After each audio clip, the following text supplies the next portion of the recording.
Oh hey guys, good to see you there.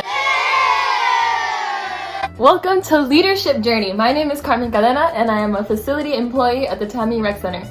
Today's topic is the iceberg. So without further ado, let's get started. The iceberg represents your leadership. The 10% above the water is your skill. The 90% below the water is your character. It's what's below the surface that sinks the ship. So just to elaborate on this a little bit more, skill, we all know, is something that you do well. However, there are two kinds of skills that you can branch off into. So one of them being hard skills. So that would be your teachable qualities, such as being proficient in a foreign language or computer programming. And then the other one would be soft skills. So these are your people skills or your interpersonal skills. So for example, communication or time management. To dissect this a little bit more, character is defined as the mental and moral qualities distinctive to an individual. So in other words, their nature, their disposition, just the kind of person that they are. So a good example of this that a lot of people can relate to is when you're playing in a team and you're not the captain, you have a different captain, right? So that person, you get along with them really well, they're a good friend of yours. Obviously when you're in a team, there's a brotherhood, sisterhood, some kind of bond that you have with your captain, because obviously they're your captain for a reason, right? So for example, just to put you in a scenario, let's say you're playing in a basketball game and your team is down by 3. It's the last 5 minutes of the last quarter. And so this is when the captain gets tested. So you kind of get to see more of their character in the situation, in the sense that maybe you miss a pass and they yell at you, hey, you missed that, that was yours, they get mad at you. So that kind of just shows you the kind of person that they are. Another thing would be maybe the coach is telling them hey, slow it down, we still got a lot of time, and they roll their eyes at the coach, they argue with the refs, and then they start blaming you for things hey, you missed that shot, we could have had it, they start blaming you for other things. So they're so focused on everyone else's mistakes that they start making mistakes themselves too. And so the only person that they trust to make the winning shot or to catch up is themselves. They handle the ball a lot by themselves and they cause a lot of turnovers, and then they blame it on somebody else, oh, but it's because I had to take it because you weren't open. And that is the kind of character that we don't want to see. They get easily frustrated. I literally said frustrated instead of frustrated. What the heck? And then another bad thing would be that at the end of the game, when everyone's getting on the bus home, they put on their earphones and they get on their phone, don't say a single word to anybody. They don't associate with the rest of the team. They're just upset because they had a bad game, because they felt that everybody else played a bad game. So that's something that shows you that 10% of their skill probably was there. They're captain for a reason. I'm sure the coach picked them, or the team picked them, because they have some really good qualities, some really good skills. But the character is essentially what shows when things get hard. In the ideal scenario, the captain is the one that's kind of hey, calm down, we got this, guys. I'm gonna go in for a layup, I'm gonna see my post open, I'll dish it out, you got this, you have this. And if somebody misses a pass, it's don't worry about it, you'll get it the next one. That kind of person that just motivates everyone, hey, we got this, it's in the bag, we have this. So just somebody that is just trying to make sure that everyone is okay, everyone's playing their best game, making sure that everyone is just doing fine. So this would be somebody that is probably looking at problems but actively trying to find solutions, versus just creating more problems, creating more tensions within the team. Because there's nothing worse than looking at a basketball game and then seeing the team just all turn against each other, everyone's yelling at each other, and it's just terrible sportsmanship. So in the historical aspect, we see a lot of leaders, people that we do consider to be leaders, to have the good qualities that we were talking about earlier, about supporting, about just being there for everybody. A good example of this person that I like to use is Abraham Lincoln.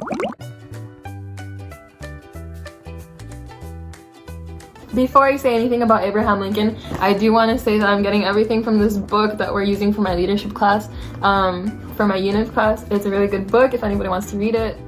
Abraham Lincoln literally came from nothing, but is considered one of the greatest presidents of all time. And why is this? Just a couple of facts is that he carried America through the Civil War, he preserved the Union, he modernized the economy, and issued the Emancipation Proclamation. And while this sounds like a history lesson, I swear that it's not. Okay. So while this sounds like a history lesson, I swear there's a point to this. So for those of y'all who don't know much about Abraham Lincoln's childhood, it was kind of sad. I'm not gonna lie. He was born into what is considered an unfortunate family. His mother died when he was young, and then his father had him working on the farm, so he didn't have a lot of education. So when his dad didn't have him working on the farm, he went to the school. But when he did go to school, he outshined all of his peers. So that kind of shows you from an early age that he had this ambition to learn. He just had a really strong memory. A lot of people looked at Abraham Lincoln and thought he was very weird looking because he's really tall and gawky looking, just kind of like an odd man to look at in general. But everyone knows him as a people person. So being a people person, it kind of shows.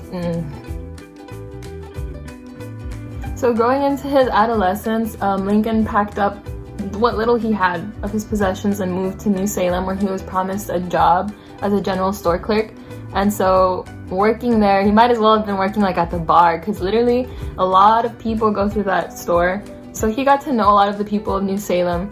And that general store was kind of where everybody got together to talk about politics and to talk about these things. Just the talk of the town. It was a spot, the spot. So he was always there. So everybody knew Abe.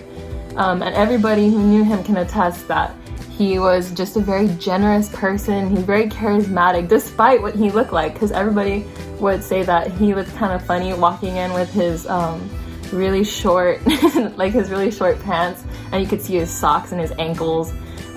So a lot of people were really intimidated by him when they first met him, but then after getting to talk to him, they're like, wow, this guy's really genuine. He's just very intelligent. Even though he didn't even have a lot of education, that's just the kind of person that he came off as.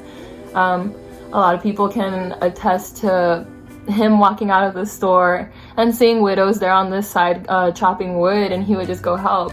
He was just that kind of person that wanted to be involved, that wanted to help out other people, and that shows a lot of his character, and this was before he was even in politics. So that definitely demonstrates what kind of character he had. One thing that Abraham Lincoln did that he was really commended for was that when he started gaining a lot of that popularity, everyone from New Salem was telling him hey, you should run for state legislature. And while he thought that was a pretty good idea, he was yeah, I'll do it. But so when he started his campaign, he actually volunteered to join the Illinois militia and fight in the Black Hawk War. So not a lot of people can do that. Not a lot of people can say that they're running for a for a position in office and then they just Okay, sis, let me stop you right there. What I meant to say here, but I was too wordy about it, was just that he can lead, but he's not afraid to follow too. He can get in there. He's not just all talk. He didn't have a lot of time to campaign after he got out of that war. So he actually ended up losing the election.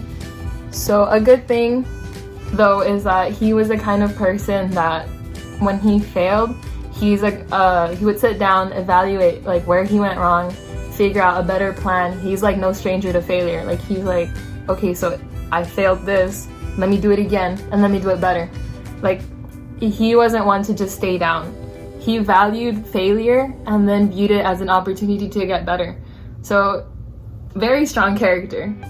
So once he was in, he would sit and listen at all of the assemblies, did not say a single word. He absorbed everything. He read a bunch of law books. He was just trying to figure out how everything worked. Because once again, he did not have a lot of education, but he tried really, really hard to get up there. He had the capacity to realize when was the right time to wait and when the right time was to act. So in this case, waiting was his tactic, just trying to learn everything that was going on there, making sure that he doesn't make a fool out of himself. He knows what he's talking about before he says anything. He's letting other people show him what he doesn't know. And that's something that he's very known for as well, just being very honest, being very blunt. If he doesn't know something, he's not gonna lie and say he knows it. He's okay, I don't know, but can you educate me? Another good quality that is seen in Abraham Lincoln is his ability to empathize with other people. So this skill that a lot of people don't have, actually it's very hard to come by, his ability to empathize with the slaves from that time. So he ended up issuing out the Emancipation Proclamation, which was huge. Like nobody, like in a time where nobody even thought about abolishing slavery, a person that everybody really liked, was like, no, we shouldn't do this anymore. It's wrong. Like, it's immoral. And he lost, of course, a lot of followers from this because it was just the norm. So being able to take a stand in like what you believe in and sticking with it, like that earns a lot of respect.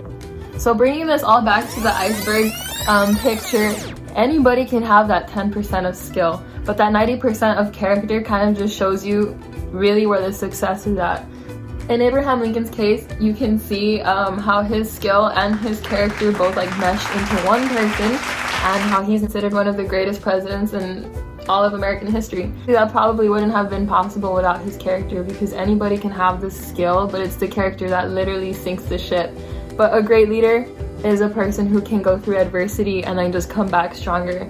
So their character is what really determines like the success of the team. Thank you so much for tuning into this leadership journey video. If you liked it, please go ahead and give it a share. And I hope everyone is staying safe. Bye!